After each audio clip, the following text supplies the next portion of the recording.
ഏറ്റവും മുകളിൽ തന്നെ നമുക്ക് X300 Pro എന്ന് എഴുതിയിട്ടുണ്ട്. അതേപോലെ തന്നെ സൈസിന്റെ കൊളാബറേഷൻ എന്ന് കാണിക്കാൻ വേണ്ടി ആ ഒരു എംബ്ലവും കൊടുത്തിട്ടുണ്ട്. ജസ്റ്റ് ഒന്ന് അൺബോക്സ് ചെയ്യാം.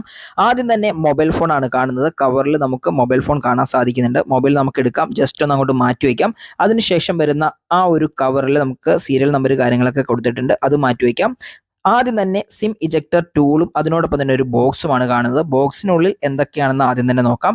ബോക്സ് പൊട്ടിച്ചു കഴിഞ്ഞാൽ ആദ്യം തന്നെ നമുക്ക് ഒരു കേസ് കാണുന്നുണ്ട്. കേസ് മാറ്റി വെച്ച് കഴിഞ്ഞാൽ നമുക്ക് ബുക്ക്ലെറ്റ് ആണ് കാണുന്നത്. അതേപോലെ തന്നെ സൈസിന്റെ കൊളാബറേഷന്റെ ഒരു ചെറിയൊരു വിസിറ്റിംഗ് കാർഡ് പോലുള്ള ഒരു കാർഡ് കാണുന്നുണ്ട്, ജസ്റ്റ് മാറ്റി വയ്ക്കാം. പിന്നീട് വരുന്നത് ഒരു പ്രീമിയം ക്വാളിറ്റി ഉള്ള ഒരു കേസാണ്, ബാക്ക് പൗച്ചാണ്. എനിക്ക് തോന്നുന്നു നമ്മുടെ മൊബൈലിന്റെ സെയിം കളർ തന്നെയാണ് ഈ ഒരു പൗച്ച് എന്ന്. നല്ല പ്രീമിയം ക്വാളിറ്റിയിൽ തന്നെയാണ് വരുന്നത്. ജസ്റ്റ് മാറ്റി വയ്ക്കാം. ഇനി ഒരു വലിയൊരു കവർ വരുന്നുണ്ട്. അത്യാവശ്യം നല്ല വെയിറ്റ് ഈ ഒരു കവറിന് തോന്നുന്നുണ്ട്.